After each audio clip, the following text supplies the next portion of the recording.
Hey guys, welcome back to Shivam classes. अब हम बात करने वाले हैं इथिक्स की। यहाँ पर रिवीजन क्लास होगी बिल्कुल फास्ट।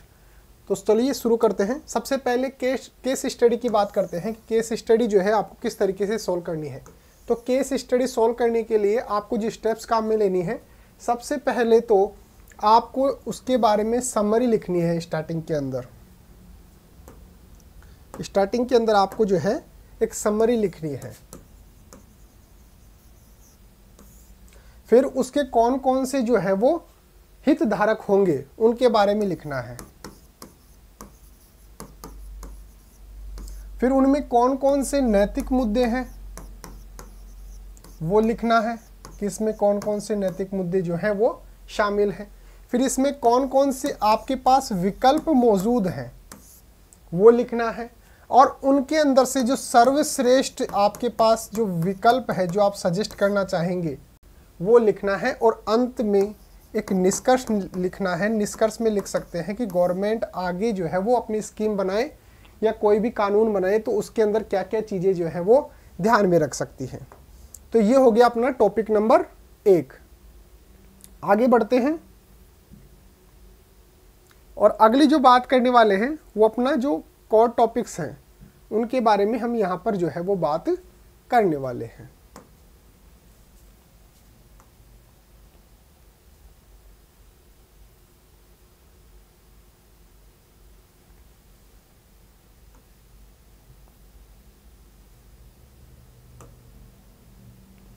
फिर बात करने वाले हैं गीता के बारे में। भगवत गीता से हमें क्या क्या शिक्षाएं मिलती हैं उसके बारे में हम यहाँ पर बात करने वाले हैं।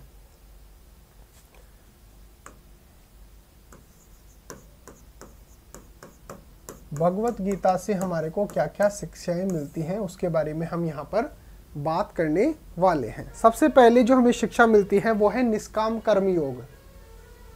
तो सबसे पहले क्या मिलती है? कर्म योग, निष्काम कर्म योग। फिर ज्ञान योग, कर्म योग, निष्काम कर्म योग,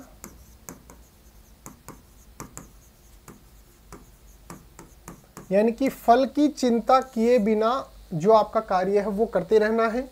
ज्ञान योग, खुद के बारे में जानना, उस ब्रह्म तत्व के बारे में जानना, इसको बोला जाता है ज्ञान योग। फिर है राजर्षि। फिर आर का मतलब है राजर्षि।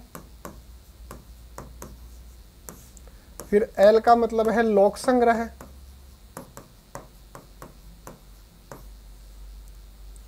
राजर्षि का मतलब क्या है? राज, राजा प्लस ऋषि, इन शब्दों से मिलकर बना है। और इसका मतलब होता है निस्वार्थ। निस्वार्थ जो है वो जनता की सेवा करना, जन कल्याण करना, ये होता है राजर्षि का मतलब।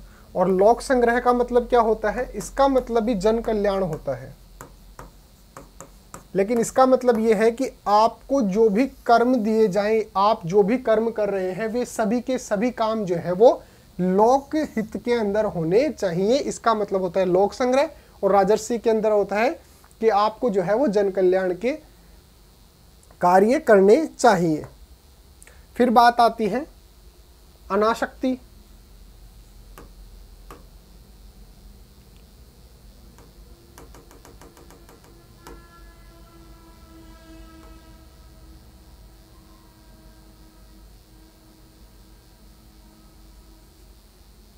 अनासक्ति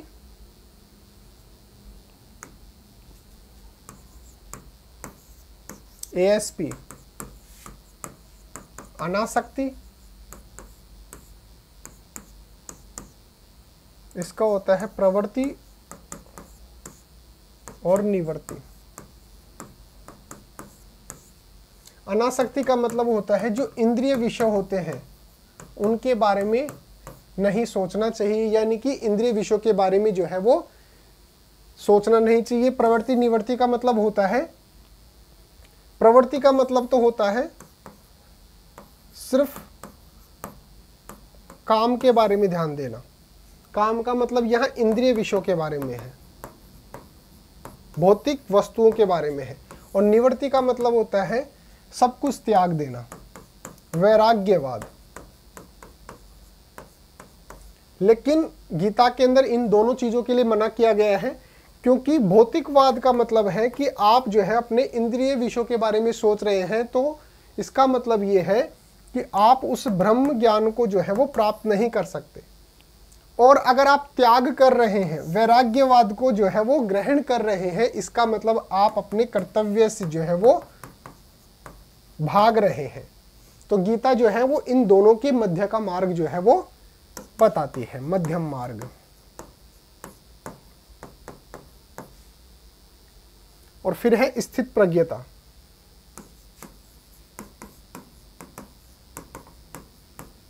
स्थित प्रज्ञता का मतलब है कि हर कंडीशन के अंदर व्यक्ति को जो है वो स्थिर रहना चाहिए। सर्दी गर्मी जो भी कंडीशन हो, सुख दुख हानि लाभ, सभी के अंदर जो है वो व्यक्ति को क्या रहना चाहिए, स्थिर रहना चाहिए। तो इस तरीके से देखिए,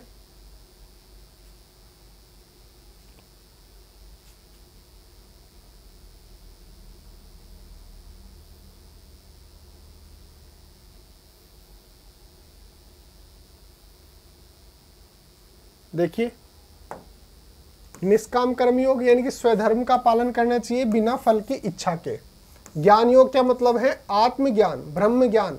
और ये किस किस से होता है, सुनने से होता है, मनन करने से होता है, और निधि ध्यासन से जो है वो होता है।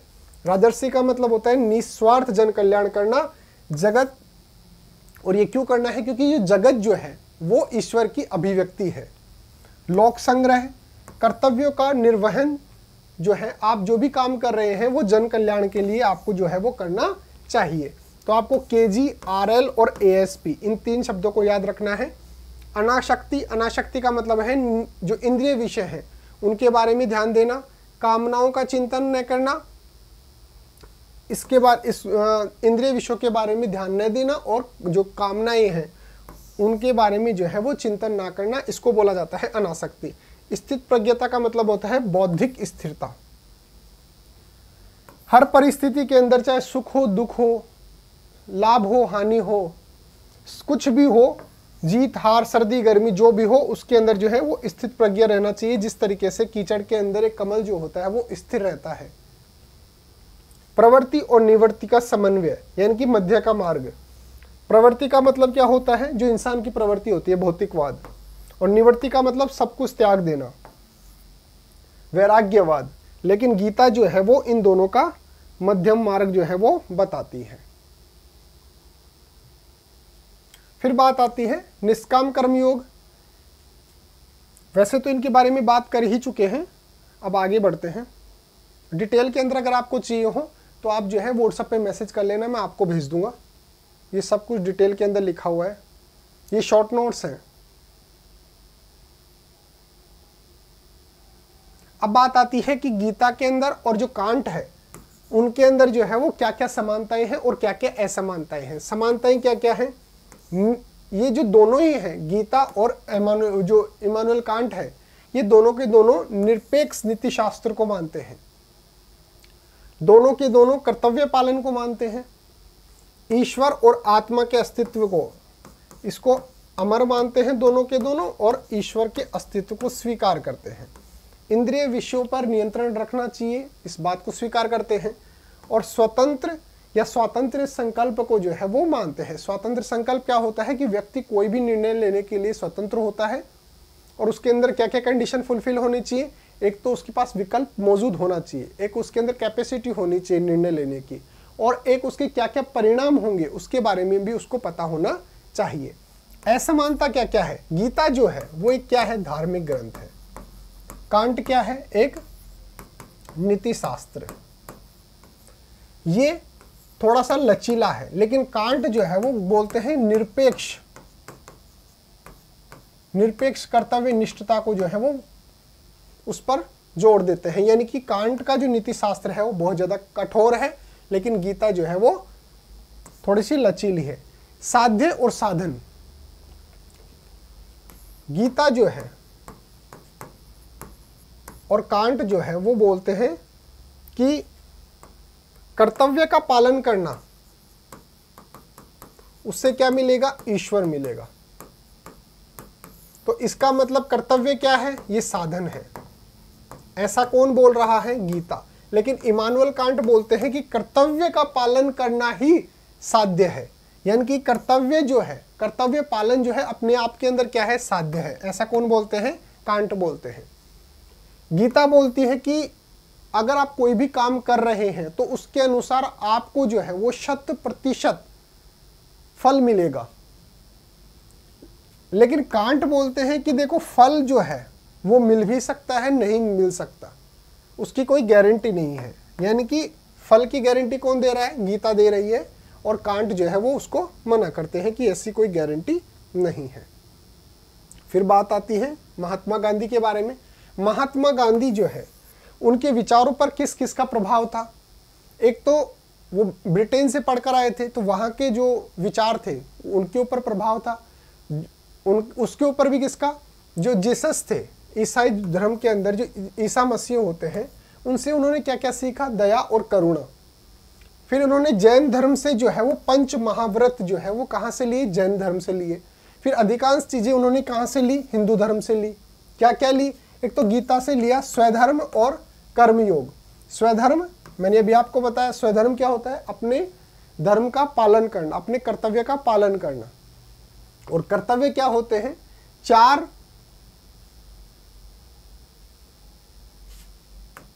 स्वधर्म क्या होता है? गीता के अंदर बोला गया है कि अपने कर्तव्य का पालन करना, वही स्वधर्म है। अब कर्तव्य क्या है? देखो इसके अंदर 4 जो है वो वर्ण बताए गए हैं, और इनके अनुसार ही कार्य करना, उसी को क्या बोला जाता है? कर्तव्य बोला जाता है। उपनिषद से क्या लिया? ईशावास्यम इदम सर्वम, ये कहां से लिया?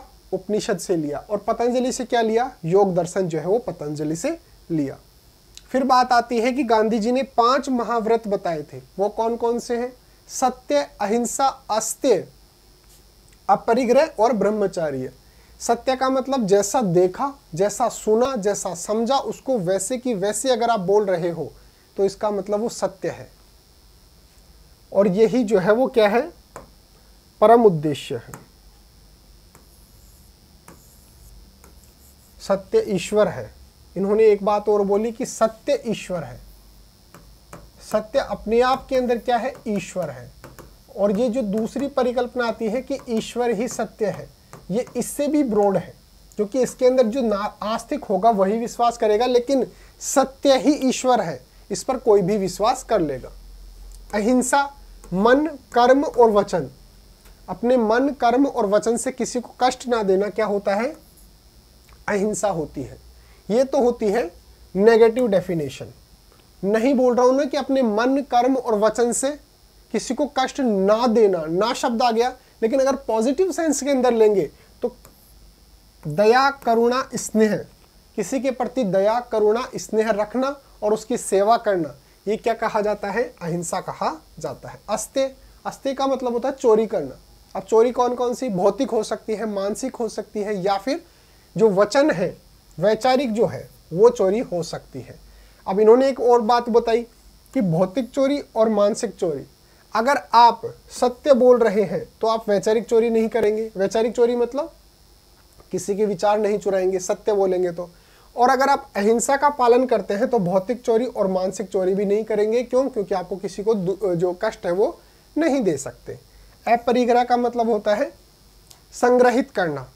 इनका कहना ये था कि भौतिक चीज़ों का जो है वो संग्रहण नहीं करना चाहिए, जितनी आवश्यकता है वो अपनी जो प्राथमिक आवश्यकता है उनको जो है वो पूर्ति करके, और आपके पास जो भी बचता है उसको जो है वो सामाजिक उत्थान के अंदर आपको लगा देना चाहिए। और इसी पर आधारित अपना न्यासधारिता का सिद्धांत। न्यासधारिता का सिद्धांत क्या होता है? न्यासधारिता का सिद्धांत इसके अंदर बोलते हैं कि ये जितने भी पूंजीपति हैं, जो संपत्ति रखते हैं, इनको जो है वो संपत्ति का खुद को मालिक नहीं समझना चाहिए। उनको संपत्ति का मालिक नहीं समझना चाहिए। उनको समझना चाहिए कि मैं इसका सिर्फ केयर टेकर हूं, इसको सिर्फ संभाल रहा हूं, और उसकी जो आवश्यकताएं हैं। अब आवश्यकताएं भी ऐसी हैं जो प्राथमिक आवश्यकताएं हैं, मूलभूत आवश्यकताएं हैं, उनको पूर्ण करके और जितनी भी उसके पास संपत्ति या जो भी बचती है भौतिक चीजें, उसको जो है वो समाज के उत्थान के अंदर, समाज के कल्याण के अंदर उसको लगा देना चाहिए। और इसी पर आधारित है अपनी कंपनीज के अंदर जो CSR होती है। CSR के अंदर कंडीशन बता दूं मैं, वैसे तो आप पढ़ लोगे। CSR के अंदर जो है वो 5 करोड़ जो है वो क्या होना चाहिए, प्रॉफिट होना चाहिए, 500 करोड़ क्या होना चाहिए, संपत्ति होनी चाहिए, और 1000 करोड़ का क्या होना चाहिए, ट्रांजैक्शन होना चाहिए, यानी कि टर्नओवर होना चाहिए।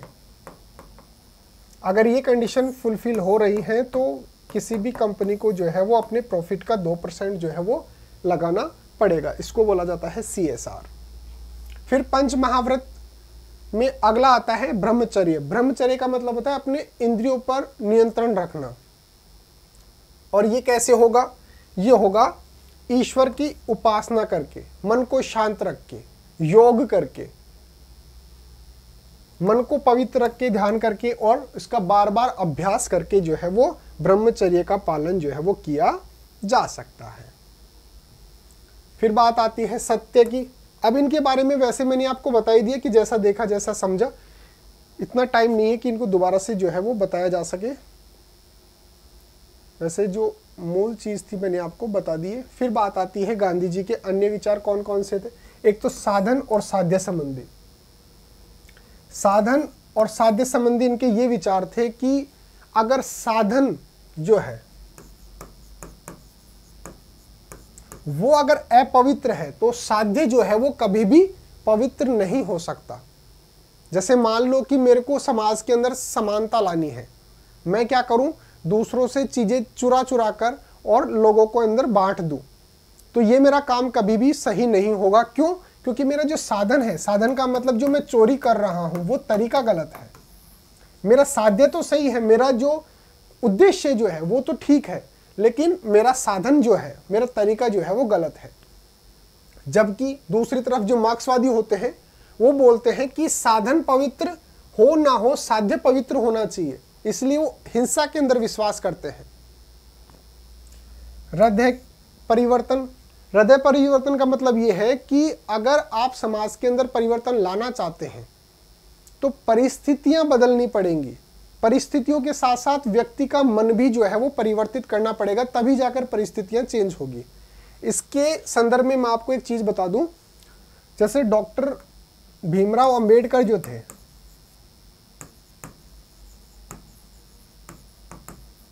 वो बोलते थे कि कानून व्यवस्था से सब कुछ ठीक हो जाएगा।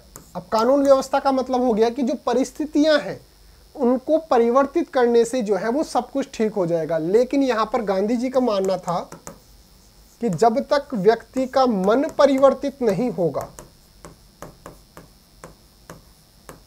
तब तक परिस्थितियां जो है वो परिवर्तित नहीं होंगी। तो इसलिए यहां पर बोला गया है हृदय परिवर्तन। और हृदय परिवर्तन कैसे होगा, उसके लिए उन्होंने क्या बताया था, सत्याग्रह। खुद को कष्ट दो और सामने वाले का जो है वो हृदय परिवर्तन कर दो। प्रकृति संबंधी। प्रकृति संबंधी यानी कि जो एनवायरमेंट है, अपना जो पर्यावरण है उससे संबंधित इनके विचार ये थे कि प्रकृति के अंदर इतना तो मौजूद है कि वो आपकी जो आवश्यकताएं हैं उनकी पूर्ति कर सके, लेकिन आपका जो लालच है उसकी पूर्ति वो करने में असमर्थ है। ये इनके प्रकृति से संबंधित विचार थे। फिर समाज से संबंधित, सामाजिक जो उनके विचार थे वो था एक तो सर्वोदय। सर्वोदय का मतलब है सभी का सभी तरीके से सर्वांगीण विकास। सभी का मतलब है कि सभी जाति के लोग, सभी का और सभी तरह से। अब सभी का मतलब सभी लिंग यानी कि महिला पुरुष जो भी है, जाति, धर्म,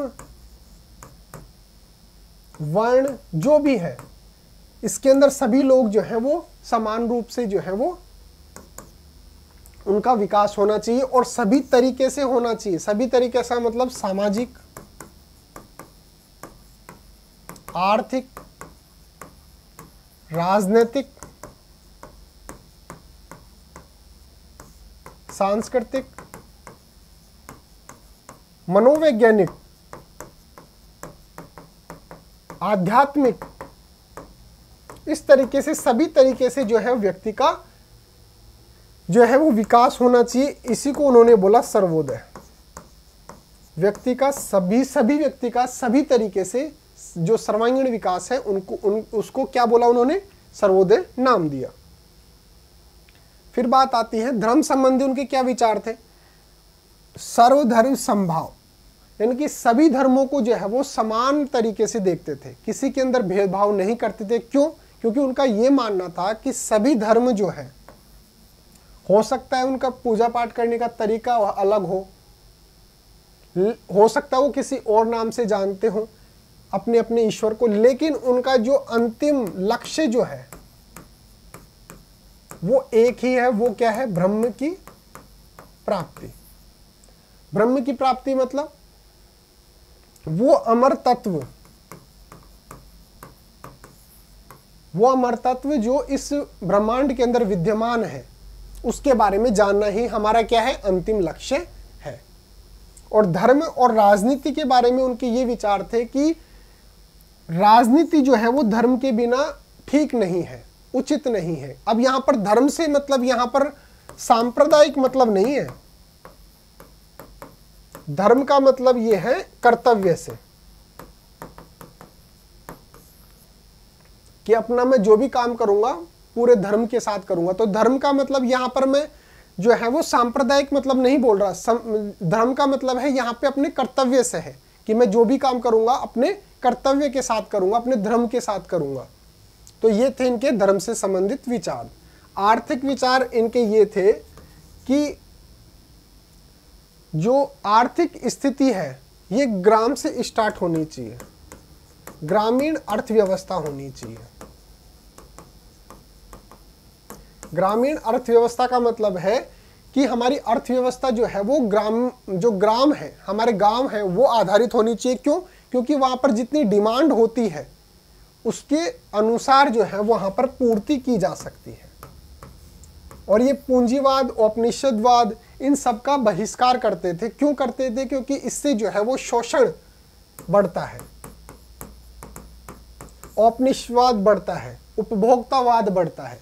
इसलिए जो है वो किसको जो है वो गलत मानते थे? औपनिवेशवाद को गलत मानते थे। राजनीतिक मैंने आपको बता ही दिए कि इसके अंदर जो है वो महिलाओं की बराबर भागीदारी होनी चाहिए। जो राजनीति है उसके अंदर बराबर भागीदारी होनी चाहिए। स्वदेशी वस्तुओं के बारे में उनका ये मत था कि स्वदेशी वस्तुओं का बहिष्कार करना ठीक नहीं है। कब तक? जब तक कि आपके जो स्वरोजगार हैं उनको कोई खतरा नहीं है। अगर आपके जो छोटे एमएसएमई वाले जो रोजगार हैं, अभी के लिए हम समझ सकते हैं जो हमारे एमएसएमई वाले रोजगार हैं, यानी कि जो कुटीर उद्योग है, अगर उसके ऊपर उसका नकारात्मक प्रभाव पड़ रहा है, वो बेरोजगार हो रहे हैं, उनके काम धंधे नहीं चल रहे हैं, तो फिर जो है वो स्वदेशी वस्तुएं अपनानी चाहिए और विदेशी वस्तुओं का बहिष्कार करना चाहिए। फिर उन्होंने 7 पाप बताए और 11 व्रत बताए और 5 महाव्रत बताए। 5 महाव्रत तो मैंने आपको बता दिए। क्या क्या? सत्य,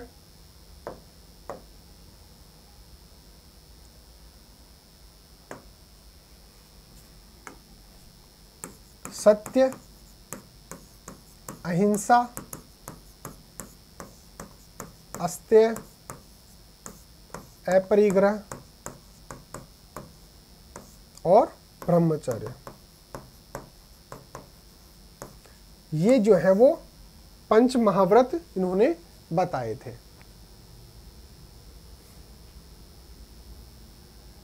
फिर साधन साध्य मैंने आपको बता ही दिया कि दोनों के दोनों पवित्र होने चाहिए। जैसे मार्क्सवादी जो है वो बोलते हैं कि साध्य पवित्र होना चाहिए, साधन कैसा भी हो सकता है।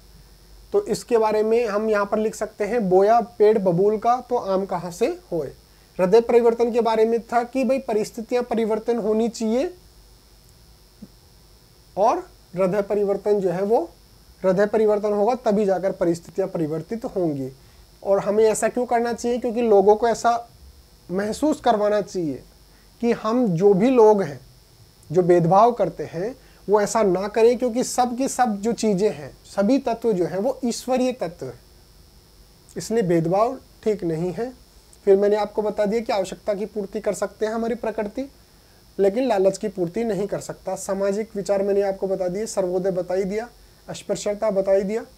अस्पृश्यता का मतलब जो है वो उन्होंने इस बारे में बोला कि ये एक कलंक है और इसको पूर्णतः जो है वो समाप्त किया जाना चाहिए। और ये कैसे समाप्त होगा? हृदय परिवर्तन से समाप्त होगा।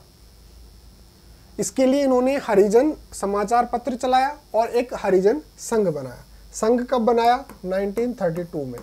और अखबार कब निकाला? 1933 के अंदर।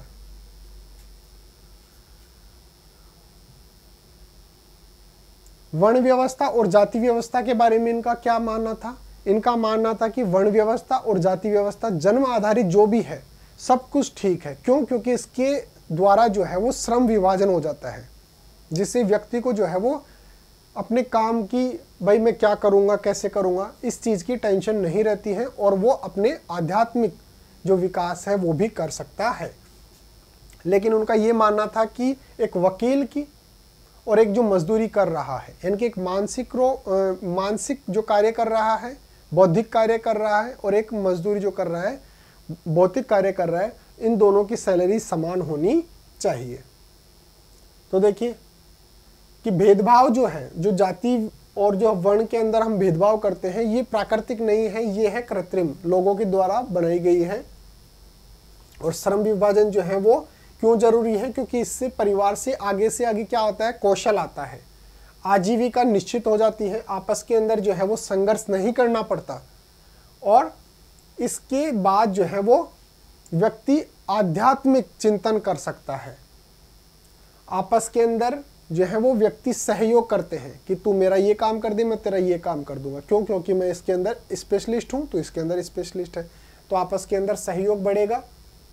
समर्थक थे इस चीज़ के, और ये जन्म आधारित थी, इसको इस बात से कोई दिक्कत नहीं थी, ये होनी चाहिए, इनका ये विचार था। महिला सशक्तिकरण के बारे में इनका ये विचार था कि राजनीति के अंदर अधिक से अधिक महिलाओं को जो है वो भाग लेना चाहिए, और महिलाओं को जो है वो स्वतंत्रता, समानता और सशक्तिकरण के बारे में ये जोर देते थे। धर्म संबंधी विचार मैंने आपको बता ही दिए। सर्वधर्म समभाव मैंने बता दिया आपको, सभी धर्मों को समान समझते थे। और धर्म और राजनीति के अंदर मैंने आपको बता ही दिया कि इनका ये विचार था कि भाई राजनीति के अंदर धर्म होना चाहिए। यहाँ धर्म का मतलब क्या है? धर्म का मतलब है यहाँ पर कर्तव्य से है, पंथ से या फिर संप्रदाय से इसका तात्पर्य बिल्कुल भी नहीं है। आर्थिक विचार, आर्थिक विचार मैंने आपको बता दिया, ग्रामीण आधारित होनी चाहिए। औद्योगिकरण का क्या करते थे? विरोध करते थे। राजनीतिक विचार क्या थे? ये राजनीतिक रूप से जो है अराजकतावादी थे। अराजकतावादी का मतलब ये है कि ये इनका मानना था, अराजकतावादी कौन होते हैं? जो ये मानते हैं कि हमारे को सरकार की जरूरत ही नहीं है, राज्य की जरूरत ही नहीं है, देश की जरूरत ही नहीं है, हम अपना नियंत्रण स्वयं ही कर लेंगे। लेकिन ये आदर्शवाद के अंदर ज्यादा विश्वास करते थे। ये चीज कब है? आदर्शवाद, इसको बोला जाता है आदर्शवाद। क्यों? क्योंकि इनका ये मानना था कि भाई जैसे मान लो सरकार है, सरकार अपनी इच्छा से कोई भी कानून बनाएगा, और फिर अगर कोई उसका फुलफिल नहीं करेगा तो वो उसको दंड करेगा। और दंड यानी कि हिंसा, इसके तो ये बिल्कुल क्या थे? समर्थक नहीं थे। जहां पर शोषण की बात आ गई, भाई सरकार है, कोई कानून बनाएगी, मान लो कोई अच्छा है या बुरा है, अगर फिर उसको कोई फुलफिल नहीं करेगा तो ये उसको दंडित करेगी, यानी कि उसके साथ क्या करेगी? हिंसा। इसका ये क्या नहीं करते थे? समर्थन बिल्कुल नहीं करते थे। इसलिए इनका ये मानना था कि सरकार होनी ही नहीं चाहिए। प्रत्येक व्यक्ति को अपना कर्तव्य जो है, स्वधर्म जो है, वो पूरा करना चाहिए, और इस तरीके से जो है एक आदर्श समाज जो है वो उसकी स्थापना हो जाएगी। अगर एक व्यक्ति अपना स्वधर्म निभाएगा, अपना कर्तव्य निभाएगा, सामने वाला भी अपना कर्तव्य निभा रहा है, ये वाला भी, ये वाला, सभी लोग अपना अपना कर्तव्य निभा रहे हैं, तो कोई गलत करेगा ही नहीं, समाज के अंदर कुछ गलत होगा ही नहीं। तो इसलिए ये बोलते थे कि भाई राज्य की या फिर सरकार की जरूरत नहीं है। तो अराजकतावादी थे।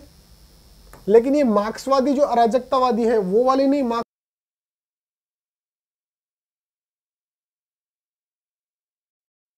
मार्क्सवादी भी ये मानते हैं कि राज्य जो है वो नहीं होना चाहिए, लेकिन ये उस तरीके की हिंसावादी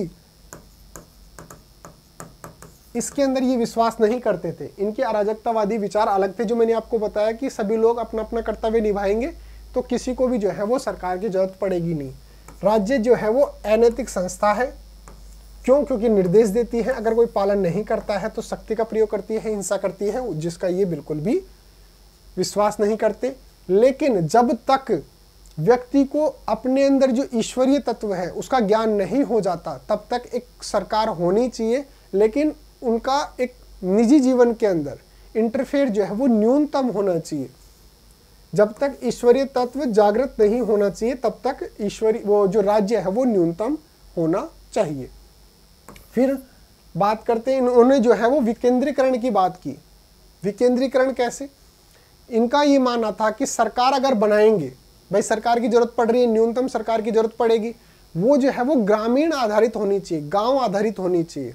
गांव के अंदर एक सरकार होगी, फिर उससे ऊपर एक सरकार होगी, मान लो ये गांव है, फिर उससे ऊपर एक सरकार होगी तालुका स्तर पर, फिर जिले स्तर पर, फिर राज्य स्तर पर, फिर केंद्र स्तर पर। इस तरीके से सरकार होनी चाहिए। यानी कि ये केंद्रित किस पे होना चाहिए? ये होना चाहिए ग्रामीण आधारित होना चाहिए। यहाँ पर डायरेक्ट इलेक्शन होना चाहिए और पार्टीज को जो है वो इंटरफेयर नहीं करना चाहिए। क्यों? क्योंकि यहाँ पर ग्रामीण के अंदर अगर आप पार्टीज उतार देंगे तो ये जो है आपस के अंदर प्रतिद्वंदी एक दूसरे को समझने लग जाएंगे कि मैं फला पार्टी से, तू फला पार्टी से।